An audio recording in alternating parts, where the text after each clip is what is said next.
अल्लाह तबारक व तआला का इरशाद है, और अगर मुसलमानों के दो ग्रोह आपस में लड़ पड़ें तो उनके दरमियान सुलह कराओ।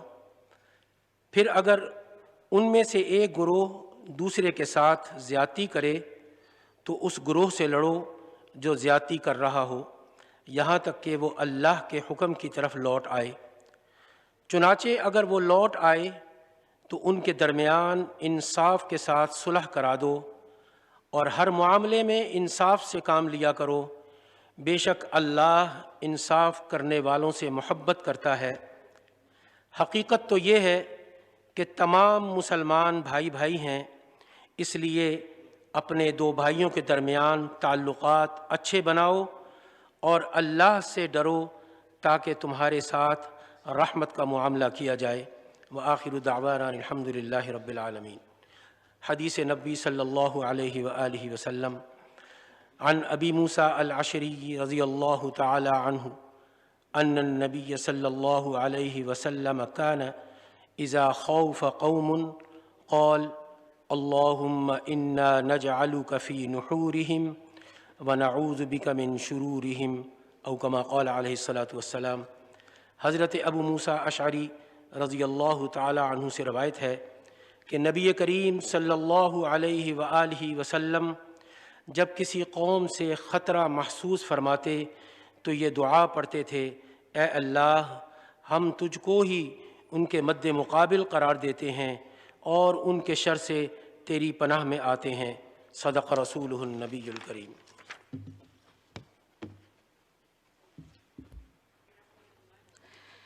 ऐ काश उनके इश्क में जीना नसीब हो,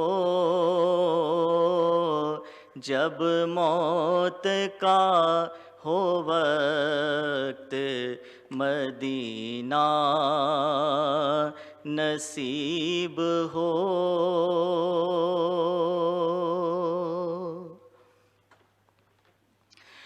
बारुने की बारगाहे करम में मिले मुझे,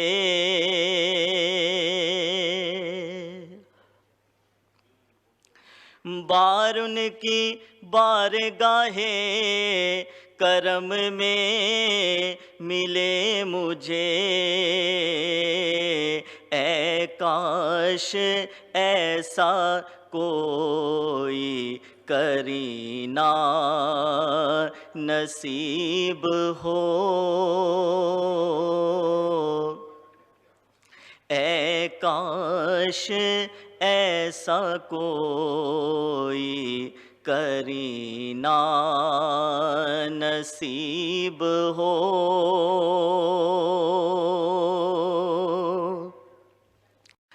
हो जाऊं पार बहरे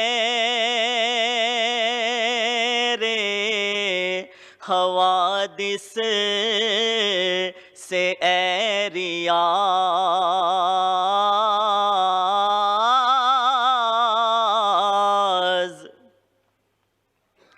हो जाऊं मैं पार बहरे हवादिस से ऐ रियाज़ गर उनकी मोहब्बत का सफीना नसीब हो जब मौत का हो वक्त मदीना नसीब हो।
सबसे पहले रुखसत की दरख्वास्तें हैं।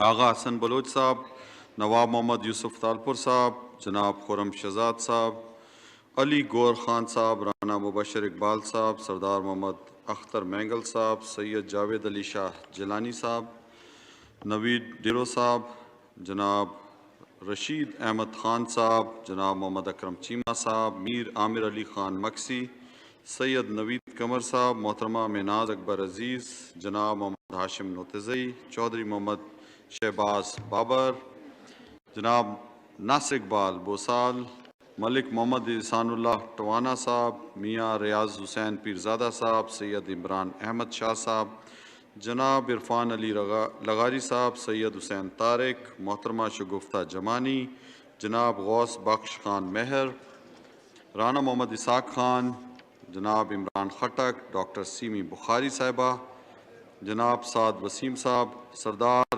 रियाज महमूद ख़ान मज़ारी साहब, जनाब मोहम्मद ख़ान डाहा साहब, मोहम्मद मुख्तार अहमद मलिक साहब, डॉक्टर नफीसा शाह साहिबा, जनाब खुरम दस्तगीर ख़ान साहब, जनाब मोहम्मद आलमगीर ख़ान साहब, चौधरी इफ्तिखार नज़ीर, जनाब मोहम्मद मोइन वटो साहब, मोहतरमा आयशा रजब अली, जनाब आफ्ताब शबान मीरानी साहब, मखदूम सैयद समीउल हसन गिलानी, जनाब अब्दुल वासे, डॉक्टर रमेश कुमार विंकवानी, चौधरी शौकत अली भट्टी, इंजीनियर साबिर हुसैन कायम खानी, जनाब साले मोहम्मद, मोहतरमा कमर शोज़ब, मियाँ मोहम्मद शफीक। तमाम लोगों ने रुखसत की दरख्वास्तें दी हैं। क्या दरख्वास्तें मंजूर हैं? मंजूर हैं। आइटम नंबर 2, तवज्जो दिलाओ नोटिस। मोहम्मद अफजल ख़ान साहब ने दरख्वास्त की है कि इसको जी जनाब नवीद कमर साहब। सर, रूल 88 के मुताबिक एडजर्नमेंट मोशन जो है वो कॉलिंग अटेंशन से पहले आता है और हमारा एक एडजर्नमेंट मोशन एक्चुअली मूव हो चुका है और वो पेंड हो गया था उसकी एडमिसिबिलिटी, क्योंकि उस वक्त फाइनेंस मिनिस्टर कहा गया था कि मौजूद नहीं है, लेकिन फाइनेंस मिनिस्टर साहब तो अब काफ़ी अरसे से नहीं मौजूद। मेरी सिर्फ ये दरख्वास्त होगी कि आप इसको एडमिट कर दें, लेकिन उसके ऊपर जो डिबेट का टाइम रखेंगे वो स्पीकर साहब कल पे या परसों पे रख सकते हैं। तो मुझे सिर्फ इतना वो एडमिसिबिलिटी पे जो जितनी बात करनी है उतनी मुझे सिर्फ उस हद तक करने दें, और उसके बाद if the government doesn't oppose it तो we can fix a date, और the speaker can fix a date and time for it. जी अली मोहम्मद खान साहब, आप ज़रा बताएं इस पे। इस पे तो गुफ्तगू हुई भी थी। अगर एडमिसिबिलिटी पे ये गुफ्तगू करना चाहते हैं तो बिल्कुल बेशक कर लें, लेकिन जाहिर है फाइनेंस मिनिस्टर साहब को हमें थोड़ा सा टाइम देना पड़ेगा कि पहले से एक दिन पहले स्पेसिफाई कर दें ताकि वो फुली प्रिपेयर्ड होके, और इस पे अगर कोई डिबेट वगैरह होती है तो वी वेलकम दैट। और साथ में मेरी रिक्वेस्ट भी है कि हमारे आज़ाद जम्मू कश्मीर से हमारे MLA साहिबान उनका भी मैं कहता हूँ जी, वो मैं कह रहा हूँ, उनको वेलकम करते हैं, और अगर चेयर से भी हो जाए तो बड़ी मेहरबानी जी। मोहतरमा शीरी मज़ारी साहबा। स्पीकर साहब, दे रहा हूँ। मैं सिर्फ पता करना चाहती हूँ, क्योंकि पिछले 5 साल जो पिछली पार्लियामान थी उसमें एडजर्नमेंट मोशन एक नहीं एक्सेप्ट हुआ। मुझे लीगल पोजीशन बता दें, क्योंकि प्रेसिडेंशियल एड्रेस पे डिबेट जारी था। अभी एजेंडा पे प्रेसिडेंशियल डिबेट आ चुका है पिछले दिनों में, इस वास्ते इसकी लीगल पोजीशन क्लियर कर दें कि वाइल जब तक प्रेसिडेंशियल एड्रेस का डिबेट ख़त्म नहीं होता एडजर्नमेंट मोशन नहीं एक्सेप्ट हो सकते। इनको क्या रूल बता दें। जी नवीद कमर साहब। मुझे हैरत है ऑनरेबल मिनिस्टर साहिबा जो हैं किस किस्म का इशू ला रहे हैं। First of all presidential debate पे अभी तो मोशन ऑफ थैंक्स भी नहीं आया, लेट अलोन के डिबेट स्टार्ट हुई हो कि इस पे बार हो। इस वक्त कोई बार नहीं है on discussion on general motion. बाकी जहाँ तक honourable minister of state for parliamentary affairs की जो बात है, मैंने पहले ही कह दिया कि वो in consultation with the finance minister, हमारे पास अभी भी एज पर कैलेंडर 3 दिन मौजूद हैं। मैं चाहूँगा कि कल के दिन में ये हो जाए, क्योंकि काफ़ी दिनों से ये पोस्टपोन होता आ रहा है। लेकिन अगर कल नहीं तो परसों तक जो भी कन्वीनियंट दिन हो उस पे ये जो है डिबेट वो फिक्स कर दें। लेकिन मेरी बात एडमिसिबिलिटी की हद तक तो ज़रूर आप सुन लें, उसके बाद आप एडमिट करेंगे तो फिर डिबेट का टाइम शुरू होगा।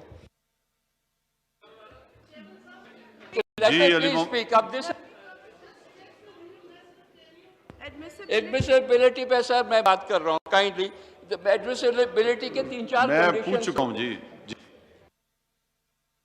अली मोहम्मद खान साहब बताएं जी। 1 मिनट आपको दे रहा हूँ मौका, जरा मैं पूछ लूँ, मुशावरत कर लूँ, उसके बाद आप तक आ जाएगा। जी आप बताएं जी क्या करना है। इस इशू पे इनके साथ गुफ्तगू हुई थी, और मेरे ख्याल में डॉक्टर बाबर अवान साहब ने भी एक मौके पे इसको हुकूमत की तरफ से ये बात हुई थी। और चूँकि अभी एजेंडे पे प्रेसिडेंशियल एड्रेस नहीं आया तो आई थिंक वो एडमिसिबिलिटी पे बात कर लें, और हमें तो कोई इशू सही है जी। जी नवीद कमर साहब। Thank you general speaker. जो मेन कंडीशंस होती हैं किसी भी काइंडली सर अटेंशन नहीं होगी, क्योंकि आपने रूलिंग देनी होगी।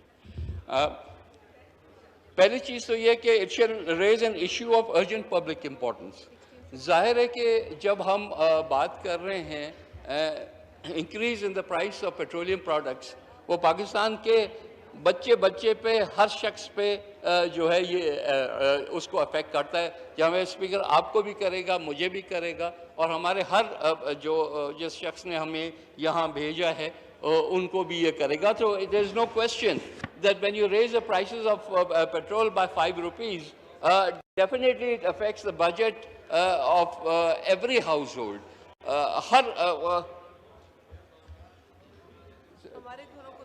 जी ये क्या हो जी नवीद कमर साहब मेरी तरफ आप मतवज्जो। सर दूसरा ये कि एक डेफिनेट इशू होना चाहिए, वो भी है because we are talking of the increase in price of the petroleum product, और रीसेंट अकरेंस का होना चाहिए। वो जैसे ही ये इंक्रीज हुई है प्राइस, उस वक्त से हम ये मोशन मूव कर रहे हैं, और आपके पास यहाँ बात भी हो चुकी है। और रिपीट नहीं कर रहा किसी चीज़ को वगैरह वगैरह। It should not So for all practical purposes, all the considerations are there, and it is very much due for admission, and therefore I would ask you to kindly allow this motion to be admitted, and the 2 hours discussion may be fixed as is convenient for the Speaker as well as for the Honourable Minister, whoever the concerned Minister who will respond to it. जी अली मोहम्मद खान साहब बताएं जी। ठीक है जी, अगर इस पे debate करना चाहते हैं हमारे फाइनेंस मिनिस्टर साहब आ जाएंगे और इंशाल्लाह हुकूमत, ये तो एक मौका होगा हुकूमत को अपनी परफॉर्मेंस बताने का, और चूँकि इस पे ऑलरेडी इनके साथ सीनियर्स की तरफ से कमिटमेंट भी हो चुकी थी, तो अगर ये लेके आना चाहते हैं, उस पर कोई डिबेट करना चाहते हैं, अच्छा है। मुल्की मफाद में अगर बात होती है तो we don't have any qualms about it. अगर कोई अमर माने नहीं है लीगल तो कोई इशू नहीं है जी। तो ये मैं हाउस से पूछ लेता हूं, जो भी नवीद कमर साहब ने जो भी मोशन मूव की है, जो इसके हक में है वो हाँ कहें, जो इसकी मुखालफत में है ना कहें। मेरे ख्याल में अक्सरियत की राय हाँ में है, तो ये मंजूर की जाती है और मुनासिब वक्त में इसका ऐलान किया जाएगा जी, बहस का ऐलान किया जाएगा। अब मुझे बहुत खुशी है ऐलान करते हुए कि आज हमारी कौमी असम्बली में स्पीकर बॉक्स में आज़ाद जम्मू व कश्मीर कानून साज असम्बली के डिप्टी स्पीकर चौधरी रियाज अहमद गुज्जर साहब, काबिल एहतराम वज़रा और मोअज़्ज़ज़ मेम्बरान बमाए अफसरान कानून साज असम्बली मौजूद हैं। हम आप तमाम को दिल की गहराइयों से पाकिस्तान की कौमी असम्बली में खुश आमदीद कहते हैं। तमाम सियासी जमातों से इनका ताल्लुक़ है जी। मुझे दरख्वास्त की है मोहतरमा शाहिदा रहमानी साहिबा ने कि तवज्जो दिलाओ नोटिस आखिरी वाला भी ले लें। तो शाहिदा रहमानी साहबा आइटम नंबर 61 पेश करें। जी बहुत शुक्रिया डिप्टी स्पीकर साहब। ये तकरीबन 8 दिन से आ रहा, तो इसीलिए मैंने दरख्वास्त की कि इसको ले लिया जाए। मैं वफाकी वज़ीर बराए वफाकी तालीम, पेशा वाराना तरबियत और कौमी विरसा सकाफ़त की तवज्जो एक इंतहाई अवामी अहमियत के हामिल मामले की जानिब दिलाना चाहती हूँ कि तमाम यूनिवर्सिटी में इम्तहानात से पहले दाखिला लेने वाले ए लेवल के तलबा और तालिबात की बेक वक्त क्लासों और इम्तहानात से मुतालिक की सूरत हाल है। जनाब स्पीकर, गुजारिश है कि कैम्ब्रिज के इम्तहानात यानी ए लेवल के इम्तहानात साल में 2 दफ़ा होते हैं, एक मई जून में और दूसरा अक्टूबर नवंबर में। इस दफ़ा कोविड की वजह से हुकूमत ने ये सहूलत दी कि वो मई जून में इम्तहानात देने के बजाय अक्टूबर नवंबर में भी दे सकते हैं। लिहाजा हुकूमत ने इन बच्चों का साल बचाने के लिए ये अच्छा ऐलान किया था कि इस दफ़ा यूनिवर्सिटी के में साबिक़ा तमाम तालीमी रिकॉर्ड की बुनियाद पर तमाम BS प्रोग्राम्स में एडमिशन दे दिया जाए। लिहाजा कई यूनिवर्सिटियों में दाखिले मुकम्मल हो चुके हैं और बाज़ यूनिवर्सिटियों में ज़ेर तकमील हैं। अब जबकि ए लेवल के बच्चों के इम्तहानात शुरू हो रहे हैं और दूसरी तरफ यूनिवर्सिटीज़ में क्लासेस होने जा रही हैं। जनाब स्पीकर, नस्ट यूनिवर्सिटी ने तलबा तालिबात के यही मसाइल देखकर अपनी BS प्रोग्राम की क्लासें तकरीबन 3 हफ्ते लेट कर दी, जिसकी वजह से नस्ट के स्टूडेंट जो हैं वो आराम से अपनी फारिग होकर सही जी। तो मैंने इस सिलसिले में पूछना है कि ये जो आप है इससे स्टूडेंट्स को बहुत प्रॉब्लम हो रहा है। आपने बता दिया जी, अब इसका जवाब आपको मिलेगा जी। वजिया कमर साहब बताएं। शुक्रिया स्पीकर साहब। स्पीकर साहब, ये 8 दिन से ये कॉलिंग अटेंशन आ रहा है और जिस दिन ये पहले दिन आया था उसी दिन हमने ये देखकर, मैं शुक्रगुजार हूँ मोहतरमा शाहिदा रहमानी की, अपनी ऑनरेबल मेंबर की, कि उन्होंने ये इस तरफ तवज्जो दिलाई और उसी वक्त ये एक्शन ले लिया गया था। और HEC ने अपनी तमाम यूनिवर्सिटीज़ को भी ये एडवाइजरी जारी कर दी थी कि वो बच्चे जो AS और A लेवल्स के इम्तहान दे रहे हैं उनको पूरी तरह से फैसिलिटेट किया जाए। जिन दिनों में उनके इम्तहानात हैं उनको क्लासेस ना लेने दी जाएं और उसके साथ साथ जो छुट्टियां उनको दी जाएं उसके लिए उनके लिए रिमीडियल क्लासेस का भी अरेंज किया जाए। तो ये AS, A लेवल्स और O लेवल्स के वो तमाम बच्चे जिनको ये सहूलत दी गई थी कि वो मई जून की बजाय वो अक्टूबर नवंबर में इम्तहान दे लें, उन सब के लिए। और साथ साथ हमारा जो प्राइवेट इंस्टीट्यूशंस की जो रेगुलेटरी अथॉरिटी है पीरा, उसने भी तमाम स्कूल्स को ये इस्लामाबाद में ये डायरेक्शन जारी की कि वो तमाम बच्चे जो ये इम्तहानात दे रहे हैं उनके लिए रिमीडियल क्लासेस भी और उनको उन दिनों के अंदर छुट्टी भी दी जाए स्कूल से। शुक्रिया स्पीकर साहब। जी अब सवाल पूछें जी। शायद मोहतरमा शाहिदा रहमानी साहबा। जी बहुत शुक्रिया स्पीकर साहब। बात ये कि बिल्कुल ऑनरेबल हमारी पार्लिमानी सेक्रेटरी वजिया कमर साहिबा ने उसी दिन मुझसे रब्ता किया और मुझसे पूछा कि इसकी कॉलिंग अटेंशन की नौयत क्या है। मैंने इन्हें बताया और इन्होंने एक्शन लिया। लेकिन ये जो नोटिफिकेशन मेरे हाथ में है ये स्कूल्स में भेजा गया है, प्राइवेट स्कूल्स में। इसको यूनिवर्सिटीज़ में भेजना था ताकि उनको एग्जाम्शन मिल सके, जैसे कि नस्ट यूनिवर्सिटी ने उनको एग्जाम्शन दिए, उनको छुट्टियाँ दी और क्लासेस बाद में शुरू कर रहे हैं। होना तो ये चाहिए था, लेकिन ये तमाम प्राइवेट स्कूल से तो वो फ्री हो चुके हैं, ओ लेवल तो वो कर चुके हैं। असल चीज़ है इसको नोटिफिकेशन को HEC जो है तमाम यूनिवर्सिटीज़ में भेजें। जी मोहतरमा वजिया कमर साहिबा। स्पीकर साहब, ये मैं अपने ऑनरेबल मेंबर की इतला के लिए ये इनको बताना चाहूँगी कि HEC की तरफ से भी ये एडवाइजरी इशू हो चुकी है और मैं वो नोटिस इनके साथ शेयर कर लेती हूँ। और उसके अलावा मज़ीद अगर उसके अंदर कोई गुंजाइश हो और मज़ीद अगर ये देख लेंगे हम कि और क्या किया जा सकता है, लेकिन वो एडवाइजरी पीरा और HEC दोनों की तरफ से इशू हुई थी। मैं वो नोटिफिकेशन शेयर कर लेती हूँ। जी आप जाके फिर बात कर लीजिएगा शाहिद रहमानी साहब, ठीक है, पूछ लीजिएगा इनसे। जी अभी है मोहतरमा मिनाज अकबर रजी साहबा ने रिक्वेस्ट किया है कि पहला इनका आइटम लिया जाए। जी मोहतरमा मिनाज अकबर साहबा आइटम नंबर 17 पेश करें। थैंक यू डिप्टी स्पीकर साहब। To move I beg to move under sub rule 7 of Rule 154 of the Rules of Procedure and Conduct of Business in the National Assembly 2007 that the Islamabad Capital Territory Prohibition of Corporal Punishment Bill 2020 as passed by the National Assembly and not passed by the Senate within 90 days of its laying in the Senate be referred to the joint sitting for consideration and passage. Thank you, sir.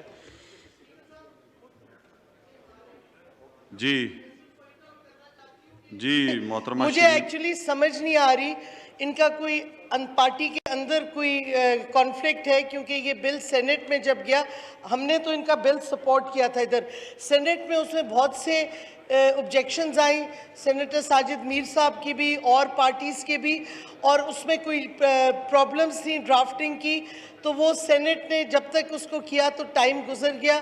तो कल senate ने इन्हीं की सादिया अब्बासी साहिबा हैं senator, उन्होंने इसी तरह का बिल इनको चेक करके सेनेट में पेश किया। वो आज कमेटी से पास हो गया, यानी कि सेनेट से भी पास हो जाएगा, क्योंकि उनको एक दिन दिया था कि कमेटी से फिर रिवाइज कर लें। तो अगर वो हो गया है वो बिल इधर आ जाएगा, there should be no problem. But ये इनका इंट्रा पार्टी का मसला है कौन सा बिल लेना है। तो वी वुड सजेस्ट कि स्पीकर साहब वो बिल ज़रा फाइन ट्यून हो गया है, उसमें बाकी कोई रिलीजियस पार्टीज़ के प्रॉब्लम्स थे वो भी अकोमोडेट हो गए।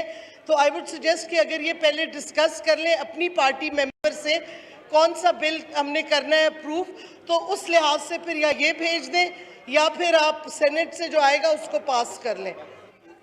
जी अब मैं तहरीक ईवान के सामने पेश करता हूँ। जी मैं उनसे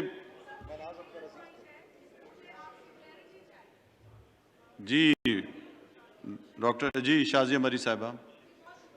स्पीकर साहब, मैंने सुना है ऑनरेबल मेंबर ने जो रिक्वेस्ट पुट की है हाउस को एक मोशन के ज़रिए, और फिर मिनिस्टर साहबा जो फरमा रही हैं, जो बात मिनिस्टर साहबा कर रही हैं हमें आइन उसकी इजाज़त नहीं देता। तो मैं मालूम करना चाहती हूँ कि ये सेनेट कैसे कर रही है जो सेनेट कर रही है, क्योंकि article 70 of the constitution gives you the whole procedure कि किस तरीके से बिल जो है वो किस हाउस में आएगा और फिर उसका पैसेज जो है अगर वो जॉइंट सिटिंग में जाता है टाइम लैप्स की वजह से तो वो क्या तरीक़ेकार है।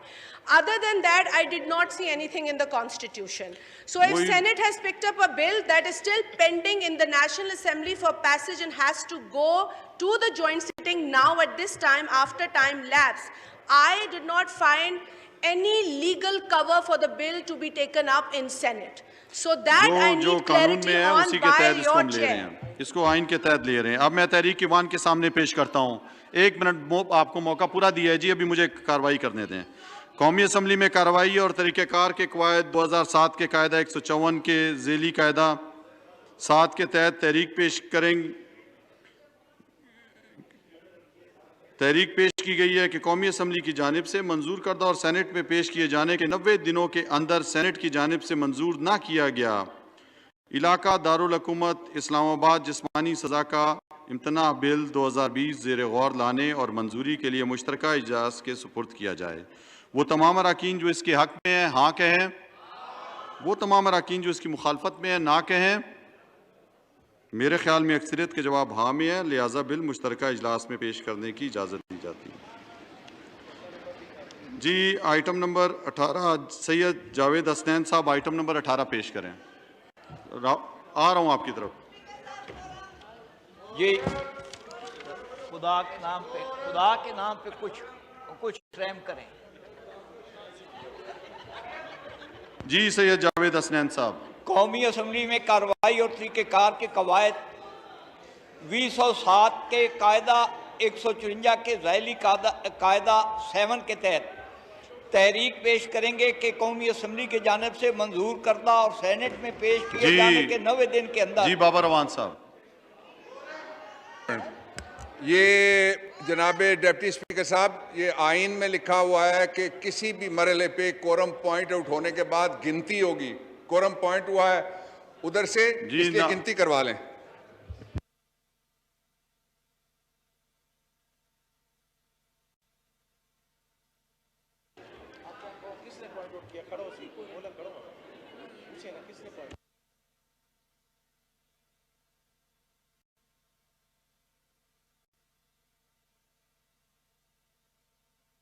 कल बरोज़ बुध 29 तारीख 4 बजे तक इजलास की कार्रवाई मुलतवी की जाती है।